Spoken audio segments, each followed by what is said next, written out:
Bonjour à tous et merci d'être venus pour ce webinaire Détecter et remédier vos cyberattaques avec le SOC de Formine. C'est l'occasion pour nous de vous présenter dans les détails notre SOC d'une vision un petit peu plus opérationnelle. Et donc, quelle est notre vision du SOC côté Formind, ainsi que le paradigme de SOC as code qu'on va vous expliquer dans un instant. N'hésitez pas à poser des questions dans le webinaire. Vous avez un emplacement pour ça, ou via la fenêtre de l'événement Livestorm, et nous, on se fera un plaisir d'y répondre en fin de séance. Donc, sur le plan qu'on va voir ensemble, outre la partie intervention et notre petite présentation, on va voir rapidement les constats et les problèmes qui nous ont amenés à une vision repensée du SOC.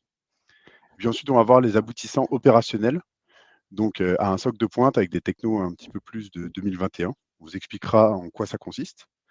Et il y aura une démonstration de l'implémentation d'un SOC en une dizaine de minutes, car oui, en fait, effectivement, c'est l'une des conséquences de ces technologies, une intégration relativement rapide. Vous allez voir ça dans un instant. Et puis, nous verrons ensemble comment est-ce que nous vous accompagnons à la mise en place d'un tel SOC. Et évidemment, nous terminerons avec la séance de questions-réponses. Pour les intervenants, Tristan, je te laisse te présenter. Oui. Tu passes pas la slide? C'est bon, elle est passée, Tristan, je t'en prie. Ok. Oui, bonjour, Tristan Paris.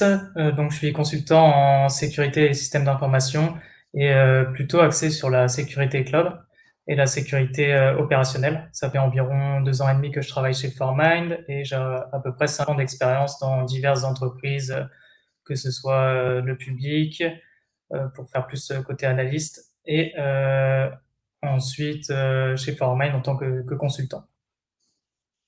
Donc, quant à moi, je suis Geoffrey Montel, je suis manager chez Formind, donc depuis déjà maintenant quelques années. J'ai à peu près 10 ans d'expérience, un peu plus maintenant, dans tout ce qui est sécurité opérationnelle et en particulier les SOC.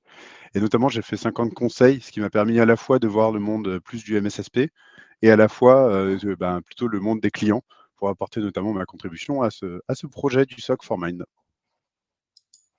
Je vous propose qu'on passe sur la vision traditionnelle d'un SOC. Alors, pour un peu jeter les bases d'un SOC, qu'est-ce qu'un SOC, comme on l'entend traditionnellement? Donc, le SOC, c'est finalement un véritable cockpit de la sécurité d'une entreprise. C'est l'organe qui va, au sein d'une entreprise, détecter et alerter sur les différentes intrusions et essayer d'endiguer un peu ce type d'attaque avant que les dommages ne soient un peu irréversibles. Donc, dans ce cadre-là, on a 3 gros piliers. On a d'une part la collecte dont la tâche est finalement de récupérer, faire l'inventaire des équipements et récupérer les événements que l'on peut et qui sont associés. Donc pour cela, on a différentes sources qui sont à notre disposition. Et dans ce stream-là, on va également mettre la supervision de cette collecte afin de s'assurer que à chaque instant donné, on récolte les bonnes logs et qu'il n'y a pas d'incident de collecte. Ensuite, le deuxième gros pilier, c'est la détection. Donc là, c'est un peu les analystes qui vont s'occuper de la création de règles de détection sur la base d'un catalogue standard et sur des règles spécifiques afin de détecter des comportements qui seraient anormaux. Et enfin, la dernière tâche, c'est l'analyse. Donc, lorsque vous avez ces règles qui sont mises en place et qui sonnent, là, vous avez un analyste qui va prendre le relais et qui va analyser du coup ces alertes et les cas en fonction de différents états pour vérifier qu'il n'y a pas de compromission, ou s'il y en a une, qu'on prenne les dispositions associées pour contrer ces comportements.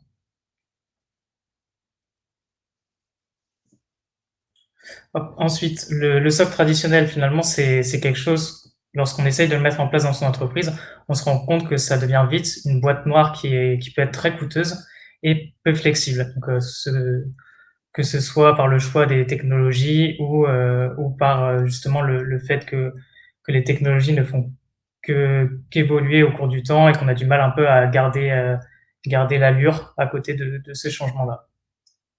Donc finalement, ce qu'on constate, c'est que c'est souvent trop tard. La sécurité opérationnelle est souvent priorisée a posteriori d'un incident grave. Donc ça pose des problèmes pour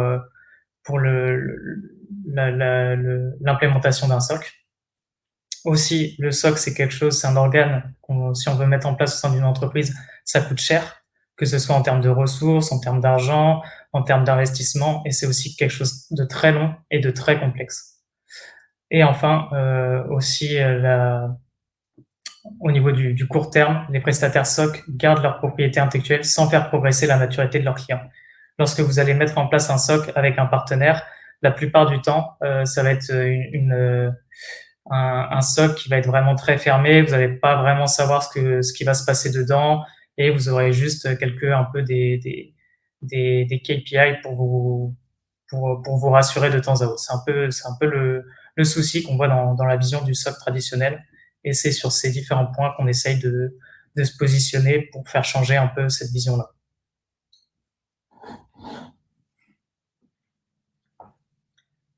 Et du coup, concernant cette vision traditionnelle, comme je venais de le dire, il y a beaucoup de choses qui évoluent de plus en plus en ce moment.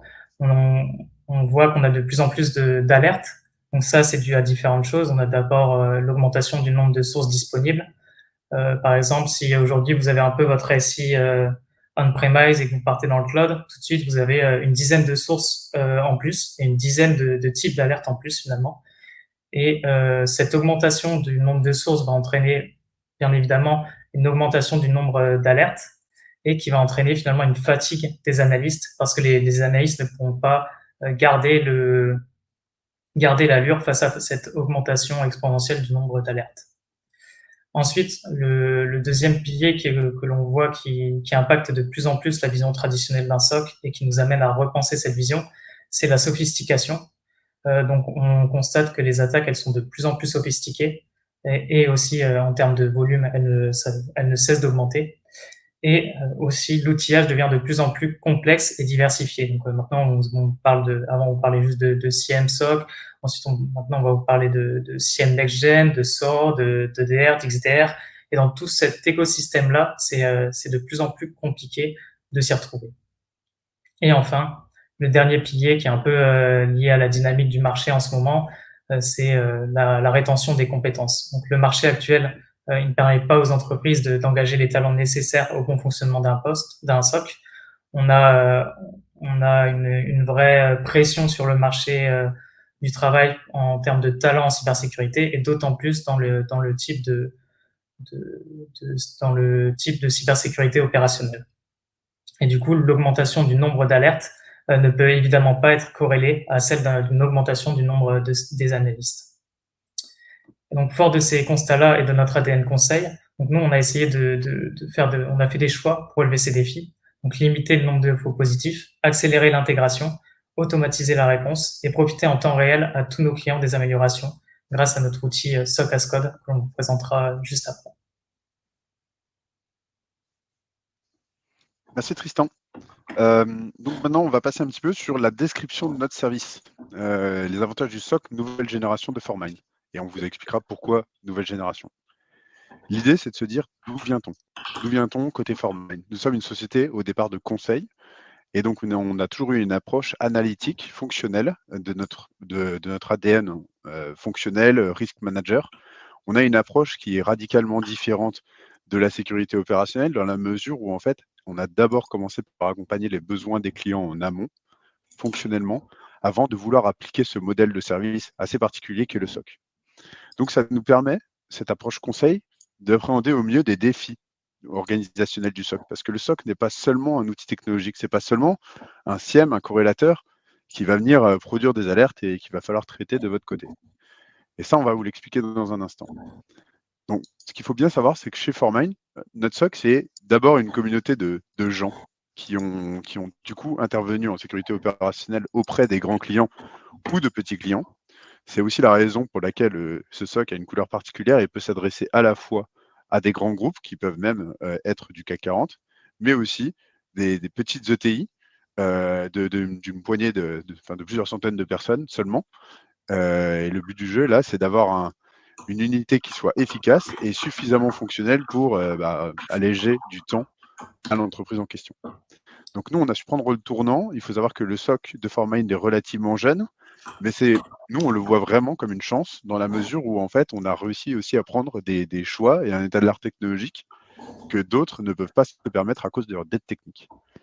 Et si on doit faire tenir tout ça en un seul concept, c'est l'automatisation et le DevOps qui vont répondre aux enjeux du XXIe siècle. Donc, automatisation de la détection, de l'analyse et de la réponse. Juste un mot sur la partie détection. Ce qu'il faut se dire d'abord, c'est qu'il faut arrêter de détecter n'importe quoi. Combien de fois on voit des SOC qui viennent détecter des tentatives d'attaque par force brute, tout ça pour se rendre compte rapidement que dans 99% du temps, il s'agit de faux positifs. En fait, on l'a vu. On l'a vu et revu pendant des années au SOC. Et en fait, cette approche conseil qu'on finit par construire au fil du temps avec les clients, on vous en fait profiter pour se dire, stop, on va maintenant élaborer une stratégie de détection par le risque, calqué sur Evio CRM, ainsi que sur les risques infrastructurels standards, mais qui font du sens et qui ont le moins de faux positifs possible, de base. Pour les risques infrastructurels, on vous accompagne effectivement avec un déploiement rapide de règles déjà conceptualisées. Mais par contre, pour votre risque à vous métier, eh bien, on va commencer ces ateliers-là par des véritables risques managers. Ça veut dire que vos règles de détection SOC, elles vont avoir du sens et vous pourrez le supporter directement au TOPEX. La collaboration avec les équipes projet des clients pour faciliter la réponse est primordiale. Il faut supprimer des échanges et si jamais le SOC MSSP est là juste pour envoyer des alertes de sécurité pour être requalifié par les équipes opérationnelles du client, en fait, on se rend compte qu'on a une interface qui allonge le temps de traitement et l'opérationnalité de tout ça s'en voit lourdement grévée. Eh bien, pourquoi ne pas enlever ces intermédiaires-là et qu'on soit capable directement par un RACI proprement designé en préalable à pouvoir parler aux bonnes personnes pour la résolution de ces incidents. Là, on arrive à économiser du manpower directement du côté du client et là, on augmente aussi le temps de réponse à un incident de sécurité. On a évidemment l'approche technologique. C'est un peu le fer de lance de la partie DevOps, SOC as Code et autres. En fait, à quoi ça correspond ces parties-là?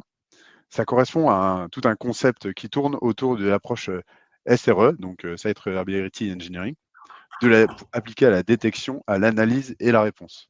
Et donc concrètement, on pourrait parler longtemps de cette partie SRE, je pense que tout un webinaire pourrait en parler, mais l'idée c'est de recentrer aussi les compétences et les savoirs pour faire en sorte que chacun soit partie prenante du SOC et se mette à rendre l'intégralité efficace. Technologiquement, il faut que les travaux de maigre valeur ajoutée soient par conception automatisés et que par conception, on n'ait plus de questions à se poser. Exemple simple, vous avez dans votre entreprise une suspicion sur une connexion d'un utilisateur.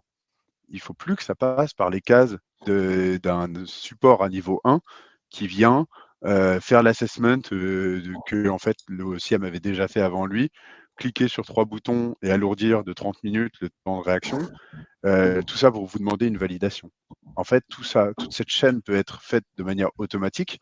Et en fait, la question finale, qui en fait, dans mon contexte et dans mon exemple, c'est la levée de doute, elle peut être faite directement par l'automatisation. Il y a des outils, comme le SOR, dont Tristan parlait tout à l'heure, pour de la réponse à un incident automatisé. Et en fait, ces nouveaux outils du XXIe siècle, il faut qu'on les utilise par conception dans le SOC. Donc, l'automatisation de cette analyse et de cette réponse, mise en place par ces nouveaux outils, en fait, nous, on l'a pris en compte dès la création des règles. C'est-à-dire qu'on n'est pas en train d'appliquer une réponse pour chacune des règles et un engineering avec de l'amélioration continue au fur et à mesure. En fait, dans notre catalogue de règles qu'on va venir implémenter chez vous, c'est déjà implémenté de manière standard. Et c'est ça le grand démarquant de l'approche du SOC comme Formine, c'est qu'on commence directement avec un socle de qualité. La dernière brique, c'est le CI/CD et le développement des règles de détection. Tristan va vous montrer tout à l'heure notre méthodologie de déploiement des règles. On est parti d'un concept simple, les règles standards. Donc, outre le brute force dont on parlait tout à l'heure, parlons de voyages atypiques ou impossibles. Parlons de choses telles que des tentatives de reconnaissance en interne avec des tentatives d'exploitation protocolaires sur des Windows autour, etc., etc. On se rend compte que tous les comportements de ce type-là sont les mêmes pour tous nos clients. Donc, lorsqu'il s'agit d'améliorer les règles de détection, de mieux les automatiser et autres, pourquoi se limiter à un seul client? En fait, le but du jeu, c'est on va intégrer ces règles dans un pool standard et on va appliquer les mises à jour, les rollouts de manière extrêmement régulière, comme le feraient des produits tels que Mozilla Firefox et autres, pour pouvoir faire justement l'intégration continue, un déploiement continu pour que vous ayez la meilleure qualité. Dernier point, évidemment, le point humain et process, qui est un petit peu la pierre angulaire d'un SOC habituellement, qui va aussi être votre enabler quand vous prenez du MSSP. L'idée, c'est de ne pas cantonner l'analyste à cette tâche d'analyste et l'ingénierie de build à faire de l'ingénierie de build. D'une part, on ne fait pas profiter les expériences des uns et des autres. Et d'autre part, en fait, ça permet à l'analyste de mieux interagir au niveau de ses processus à l'amélioration de ces règles de détection. Ça veut dire quoi? Ça veut dire que dans le SOC 4 Mine, il n'y a pas de niveau 1. Pourquoi avoir un niveau 1 si jamais les scripts sont capables de faire exactement la même chose? Pourquoi avoir un niveau 1 si on lui interdit de toucher à la partie SOC as code? Pourquoi avoir un niveau 1 qui est à un niveau limité et qui du coup ne peut pas apporter une vraie contextualisation, une vraie expertise auprès des clients? Donc on a forcément un volume d'humains plus bas, mais beaucoup plus experts au service de nos clients. Voilà. Et le dernier point, c'est évidemment le développement des compétences en fonction des appétences. Donc, selon les envies et selon les lacunes de chacun de ces analystes, on a notre plan de formation qui vont accompagner tous les analystes du SOC pour justement mieux répondre à vous, vos besoins et faire en sorte que quand vous parlez au SOC Foreman, vous avez réellement quelqu'un de compétent. Et ce n'est pas seulement sur le papier. Concrètement, à quoi ça ressemble? Partons du principe que on a un système d'information assez standard avec des éléments on-premise, des éléments applicatifs assez spécifiques, comme des pare-feux, comme des PLM ou des ERP, peu importe. Et puis, il y a des applications intégrées dans le nuage, type Microsoft 365, Salesforce ou bien des EDR. Voilà votre système d'information. Notre objectif numéro 1, c'est déjà d'intégrer tout ça dans le SIEM. Et il faut prendre un SIEM du 21e siècle. Nous, on a opté pour la solution de Microsoft, notamment Azure Sentinel, qui a déjà des connecteurs natifs qui permettent de récupérer tout ça relativement rapidement. C'est ce que Tristan va vous montrer. Et on l'a équipé de Azure Logic Apps, qui est la partie réponse automatisée, qui va venir directement interagir avec votre système d'information pour faire justement cette réponse automatique, ces blocages, isolation et autres, et qui va vous faire gagner beaucoup de temps dans la réponse à incident. Nous, on garde la version ticketing pour venir faire nos investigations et évidemment dialoguer avec vous quand il y a des besoins un peu plus importants, et notamment la partie qualification. Les analystes SOC ont des profils L3 majoritairement, je le répète, c'est eux qui vont venir traiter vos tickets. Et dernier point important, tout le socle de code qui est porté chez nous par GitHub et par des normes internationales de règles de détection, qui est par exemple Sigma, on va venir développer, nous, analystes SOC, en tant que detection as code, dans tous vos Azure Sentinel, de tous les clients, via les phases de test continu. Donc, on va faire un test, des tests comme des tests d'intrusion, ou bien du continuous delivery directement avec des moulinettes de déploiement. Donc, maintenant, c'est des technologies qui sont assez standards sur le marché, pour faire en sorte que, voilà, on rectifie un seuil sur GitHub en quelques clics. On push sur un commit du code dans le gestionnaire de contrôle de version. On ferme les yeux, c'est déjà chez le client, avec évidemment les cycles de validation et d'implémentation. Maintenant, le SOC n'est pas une boîte noire. C'est un service qui est proprement intégré en amont et en aval. Et pourquoi est-ce qu'on parle de ça plus spécifiquement? Parce qu'il faut aussi voir que le SOC de Foreman ne vient pas tout seul dans les services managés. On a déjà des systèmes en amont. La partie VOC, donc Vulnerability Operating Center, ça va être votre veille en vulnérabilité. À quoi ça va servir? Ça va nous permettre de savoir d'où vient l'incident de sécurité. L'incident, c'est l'exploitation d'une vulnérabilité par une menace. Donc, cette contextualisation que peut nous apporter cette vision de la menace dans votre système d'information, c'est ça qui va nous permettre de savoir exactement où mettre le doigt en détection là où ça fait mal. Ça va nous permettre aussi de récupérer une cartographie des assets qui est souvent assez difficile à mettre en place et souvent c'est très parcellaire.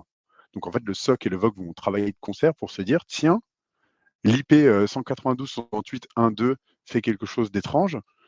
Qu'est-ce qu'il y a derrière? Est-ce qu'il faut creuser? Est-ce que c'est un attaquant qui est venu se positionner dedans? Est-ce que c'est un asset que vous ne connaissiez pas avant? Ou est-ce qu'en fait tout est maîtrisé et qu'il s'agit simplement de venir voir quelles sont les vulnérabilités sur le système? On a la threat intel.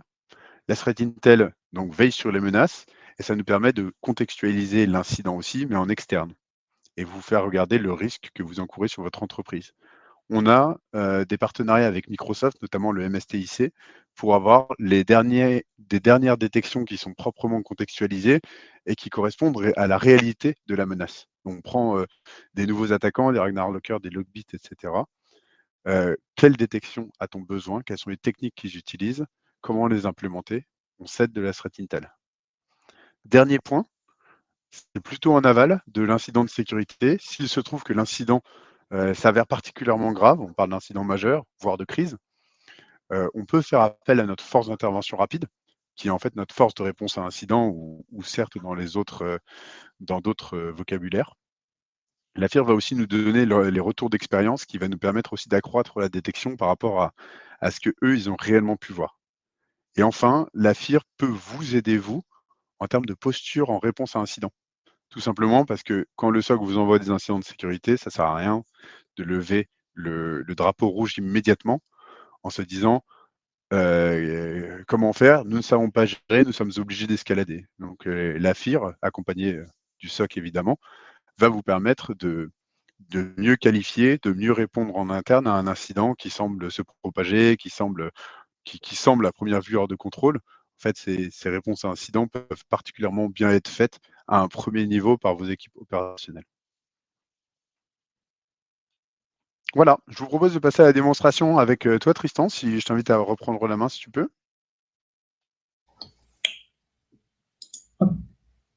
Ouais. Du coup, là, on va essayer de vous faire une petite démonstration. Donc, je dis j'essaie, on va essayer parce que c'est toujours compliqué de faire des présentations, des démonstrations en direct. Et là, j'ai mon PC qui a pas très envie de travailler aujourd'hui. Mais en gros, ce qu'on va essayer de vous démontrer là, c'est comment est-ce qu'on configure un SOC de manière extrêmement rapide. On va simuler la création d'un customer en sélectionnant des règles. On va ensuite les pousser dans Azure Sentinel, dans Microsoft Sentinel. On va simuler un comportement malveillant afin de générer une alerte. Et cette alerte va être remédiée automatiquement en simulant en fonction de certaines réponses que vont apporter l'utilisateur en face de nous. Je vais passer au partage de l'écran.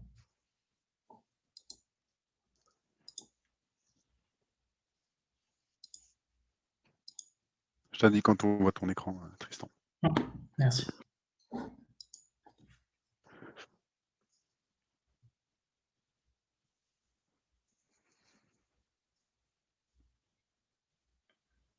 Voilà, ça arrive.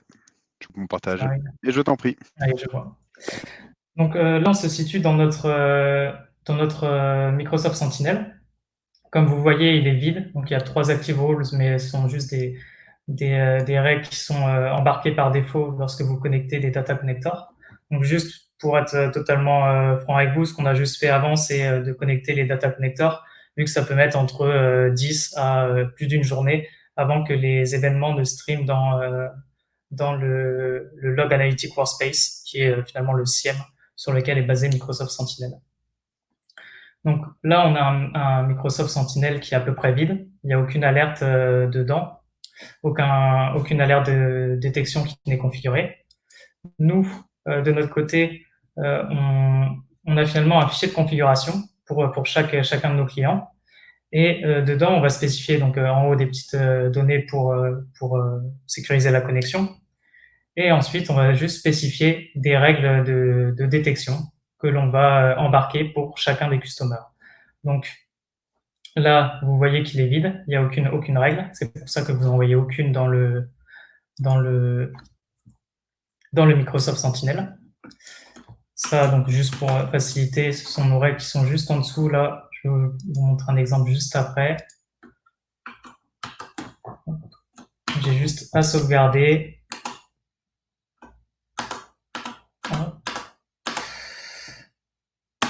Là, grâce au script que l'on a développé, on va le pousser dans Microsoft Sentinel, sachant que tout ça, comme on a dit, on s'approche vraiment beaucoup d'une approche DevOps. Donc tout ça est automatisé dans la pipeline Et normalement, on ne fait pas des tests comme ça de manière, on fait des tests de manière manuelle, mais ce type de commande n'est pas faite en production. Donc là, ça va récupérer la configuration de notre client avec toutes les règles. Ça va se connecter à notre Azure Tenant. Ça va aussi le backuper, juste au cas où, si jamais il y a un souci, ça va juste faire que les modifications vont être annulées. Donc là, ça processe juste les différentes règles à mettre en production.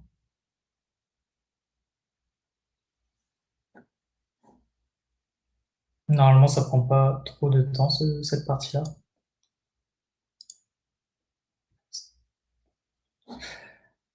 Sinon, je vais vous montrer une règle en attendant. Donc là, voilà, c'est le type de règle que l'on met en place. Donc, comme on a dit, on s'inspire beaucoup du format Sigma, qui est un format de règle de détection qui est très utilisé dans le monde de la sécurité opérationnelle et qui permet d'avoir des règles de détection au format plat pour pouvoir les partager avec n'importe quelle personne, que vous soyez finalement sous Splunk, sous Microsoft Sentinel ou autre, vous allez pouvoir lire cette règle de détection. Donc là, comme vous voyez dans l'encadré terminal, ça me dit quelles sont les règles qui vont être ajoutées dans le tenant. Là, je mets yes. Et là, ça va les déployer en quelques minutes. Donc, en attendant que cela se déploie, ce que je vais faire, c'est que je vais faire trigger le comportement malveillant que l'on souhaite détecter. Donc là, c'est concernant une règle qui va nous alerter lorsqu'un utilisateur va être ajouté à un groupe Azure AD privilégié. Donc ici, comme vous voyez, l'utilisateur, ça va être Jean Test. Et le rôle, ça va être Global Admin. Donc c'est cet utilisateur-là auquel on va ajouter les droits Global Reader. Donc là,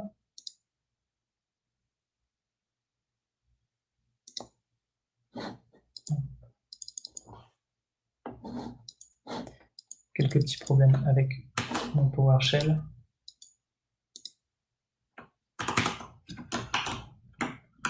On va faire comme ça.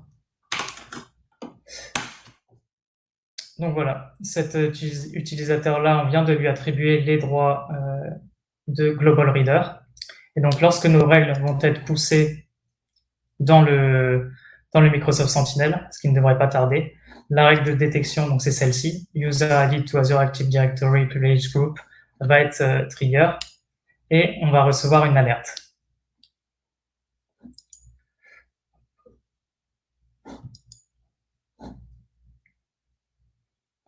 Si je repasse là et que je rafraîchis, ça ne devrait pas tarder à arriver.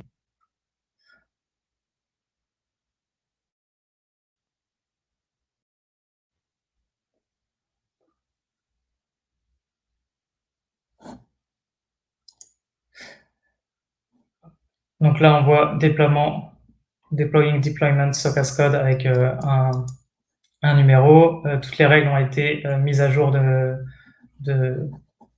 ont été bien mises à jour. Et voilà, donc là, si je rafraîchis dans le Microsoft Sentinel, donc là, vous voyez 27 règles. Je pense que j'ai dû rafraîchir en cours de déploiement. Et là, si je rafraîchis, ça devrait monter à 77 et quelques.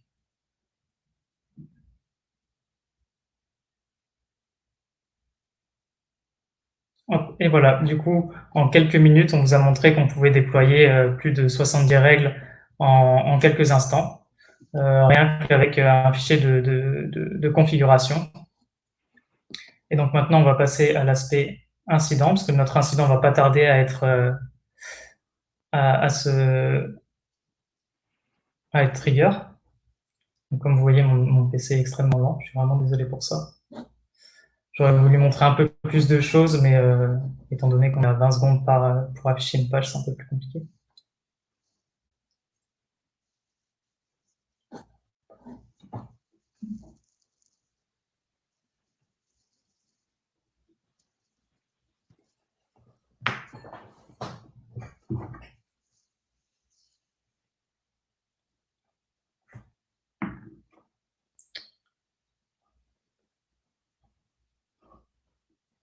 Donc ça, ce sont des anciens incidents qui ne nous intéressent pas pour le moment. Je vais juste essayer de vérifier.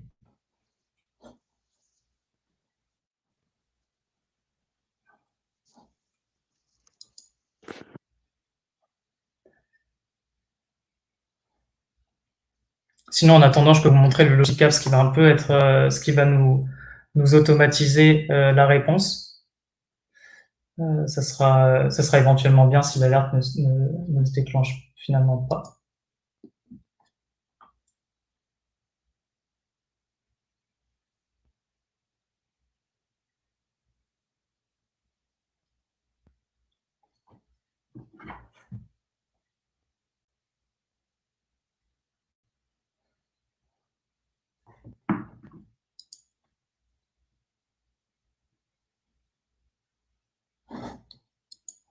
Je vais juste...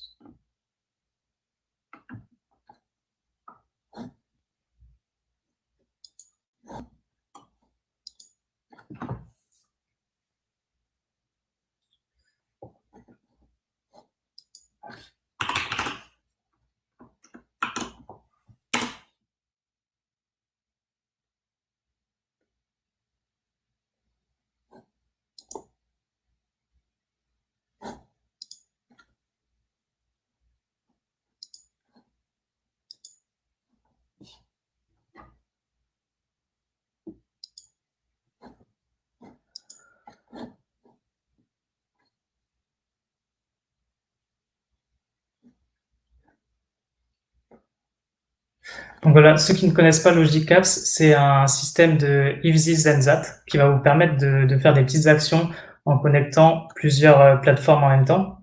Donc là, dans notre Logicapps actuel, ce qu'on a connecté, c'est bien évidemment le Microsoft Sentinel.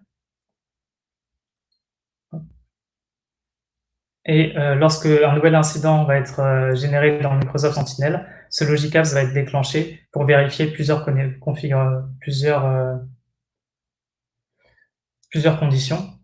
Donc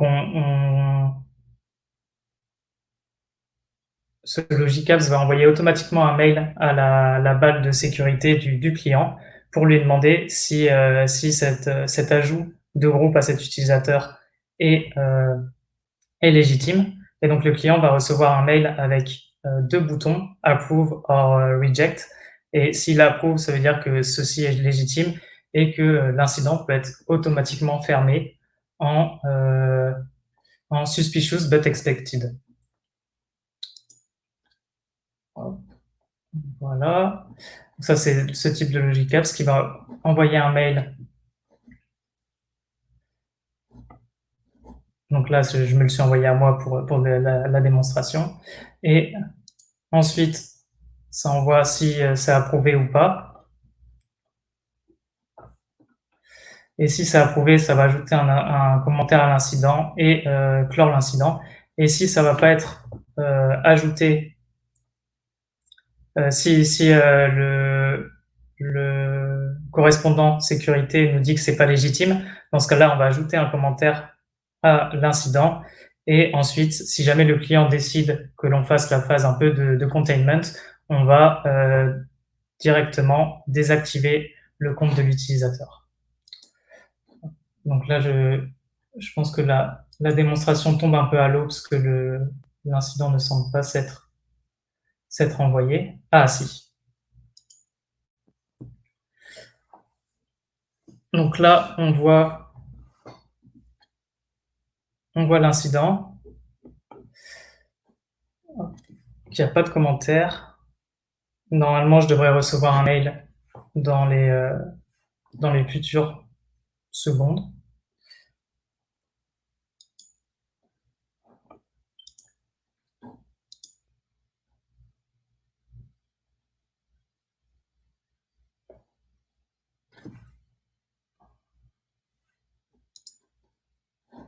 Oui, donc là, on voit que mon Logicapps s'est bien déclenché. Je suis désolé, c'est beaucoup plus lent que lorsqu'on avait fait les tests. Normalement, c'est beaucoup plus dynamique et on n'attendait pas une minute par action. Là, pareil, je Je pense que je vais pas pouvoir vous montrer ma boîte mail puisque mon ordinateur a vraiment décidé que ça ne serait pas possible.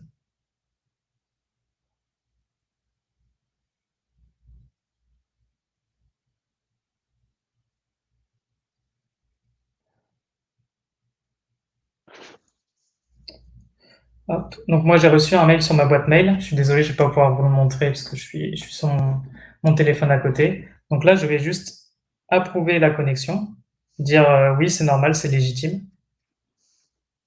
Hop. Et voilà. Donc, si jamais je vais sur l'incident, celui-ci va être normalement clos, moyennant 10-15 secondes, un peu de délai, le temps que mon Et ordinateur. pour bien, pour faire comprendre un petit peu au genre du webinaire les tenants aboutissants, ce genre de réponse à incident, elle peut être implémentée sur tous les contextes, elle doit se rendre spécifique à chaque fois. La partie Logic Apps que tu nous as montré. Non, non, pas du tout. En fait, on va vraiment essayer d'articuler ça. C'est pas vraiment du machine learning puisqu'on est vraiment un peu au début, mais c'est vraiment l'action, c'est lever de doute. Donc cette action-là, on va pouvoir la revoir dans un grand nombre d'alertes.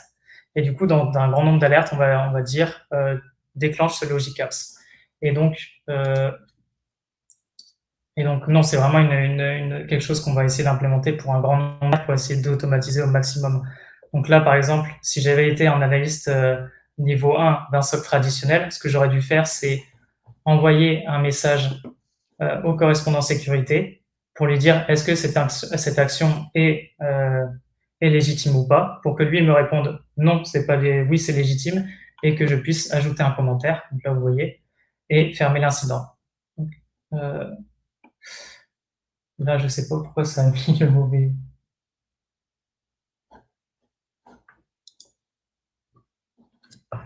J'ai dû appuyer sur rejeter sans faire attention. Et donc là, lorsque j'appuie sur rejeter, ça met un commentaire. Le support informatique n'est pas l'origine de cette action et l'incident nécessite de plus ample investigation. Alors que normalement, sinon, c'est juste fermé et clos en suspicious but expected. Ouais. Je peux te laisser reprendre la main, je le ferai. Ouais, ça marche. Donc l'idée, un peu pour clore cette partie-là, plus générale, c'est l'outil de Microsoft n'en est qu'un parmi d'autres solutions SIEM Source, ça a été notre choix technique. Ce qu'il faut bien voir, c'est ce que vous a présenté Tristan sur la partie code. C'est quelque chose qui n'est pas dépendant du SIEM sur lequel nous, on va s'implémenter. Il y a tout un pool de règles qu'on appelle les règles Sigma qu'on peut trouver dans la communauté. Ces règles-là, on peut les implémenter et les pousser sur les SIEM, sur n'importe quel SIEM.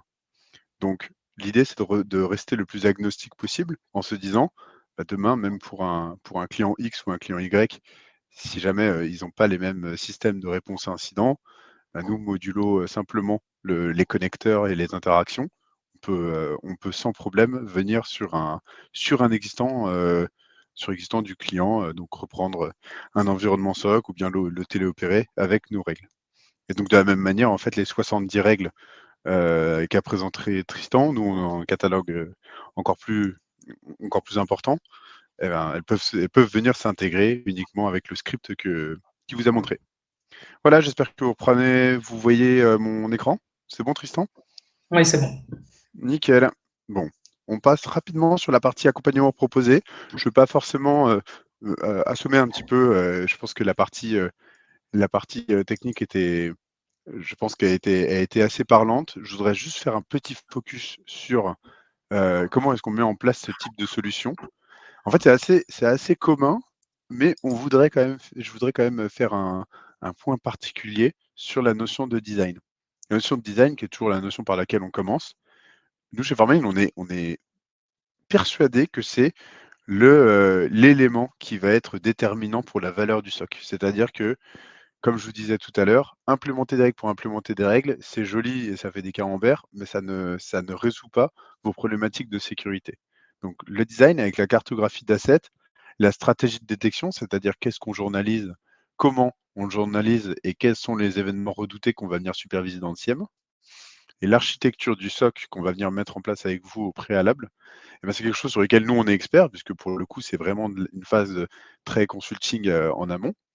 Mais en même temps, ça va être la phase qui va vous venir directement être parlant. Vous allez pouvoir soutenir votre projet de SOC directement à votre DSI slash au-dessus au besoin. Et donc les 3 éléments supplémentaires sont en fait des éléments qui sont de fait très rapides. Comme Tristan vous l'a montré, la partie build du SIEM, le lancement, on est sur un SIEM dans le nuage et donc du coup, nous, en un script, on est capable de déployer un SIEM, un sort Logic Apps dans le nuage. Pour la partie population du SIEM, on se rend compte aussi que c'est un seul script. La mise en place des transferts de logs et des agents, on peut compter sur la technologie de Microsoft pour que ça se fasse très vite avec beaucoup de connecteurs. Je crois qu'il y a plus d'une soixantaine de connecteurs dans Sentinel natif. Et sinon, en non natif, évidemment, on a la connexion avec des éléments CEF, LEF ou syslog. Donc, de nombreuses typologies d'intégration pour vos technologies. Et enfin, évidemment, l'ajout des règles de détection. Ça nous fait passer rapidement sur la partie test.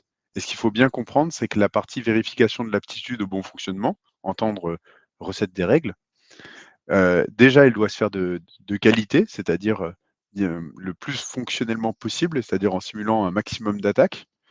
Mais surtout, c'est dès à présent que vous pourrez être en condition de sécurité et que vous avez déjà un niveau de qualité. C'est-à-dire que en phase de VABF, si vous avez une attaque qui arrive sur votre SI, certes, il y a du bruit, mais les analyses de Fortmine sont en mesure de pouvoir le détecter si jamais c'est cohérent avec la stratégie de détection.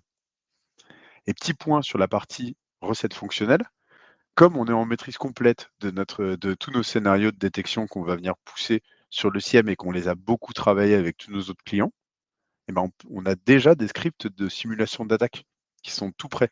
Donc, ça veut dire aussi que la phase recette a été accélérée de notre côté. On est très loin du envoi de faux logs unitaires pour vérifier simplement si le SIEM sait faire son travail.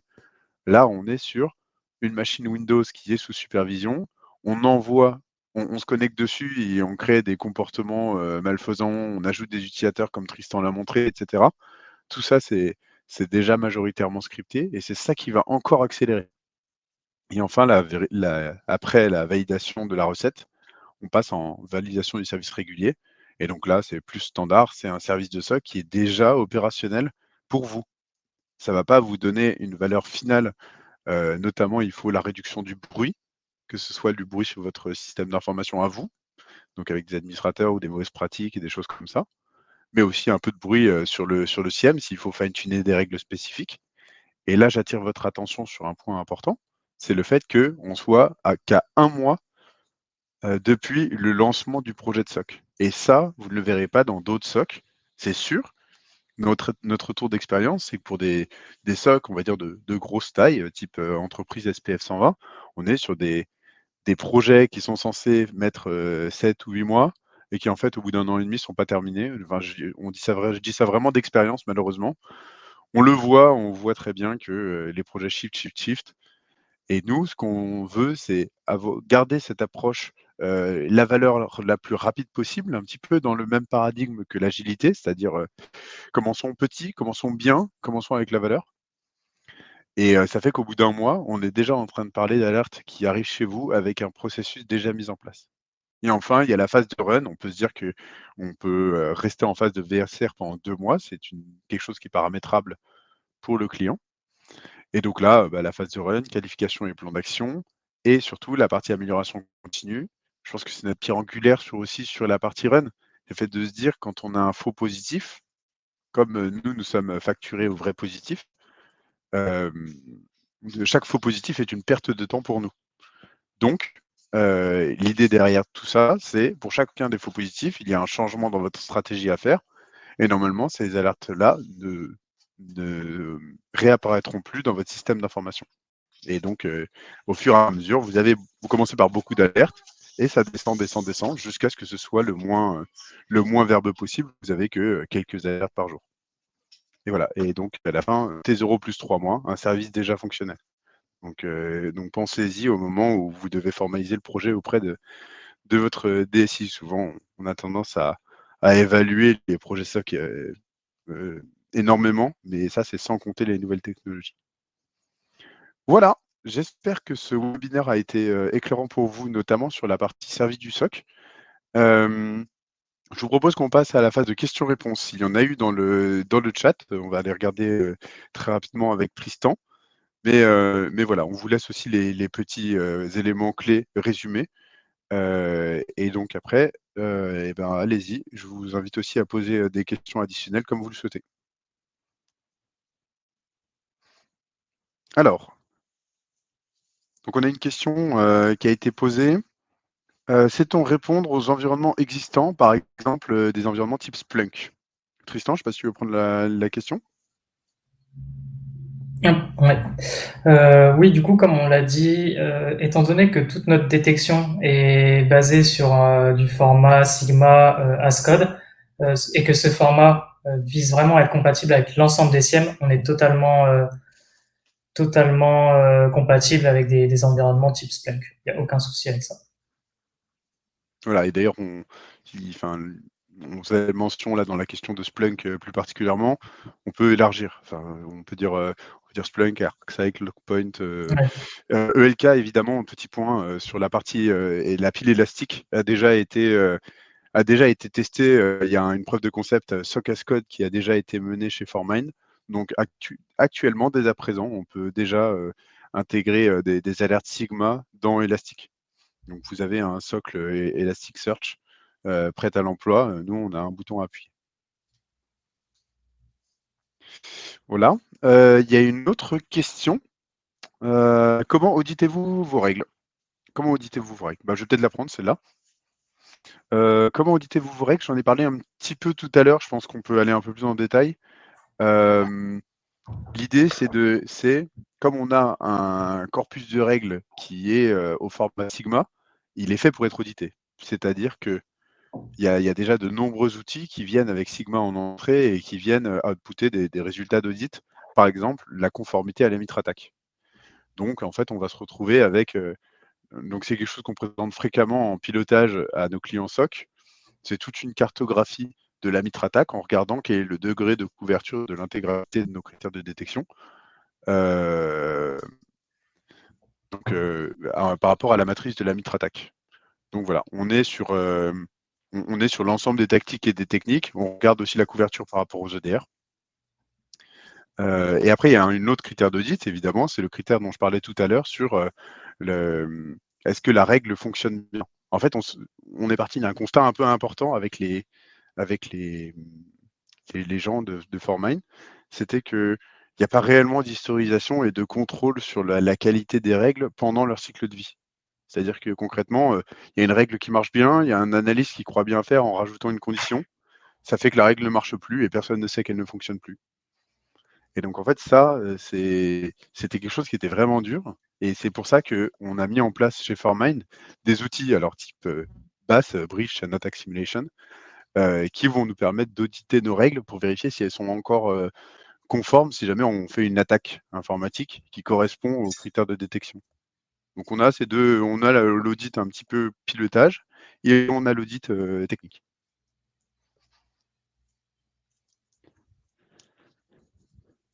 Voilà, je ne sais pas s'il y aura d'autres questions. Alors, est-ce qu'il y a des questions en dessous? Non. N'hésitez pas.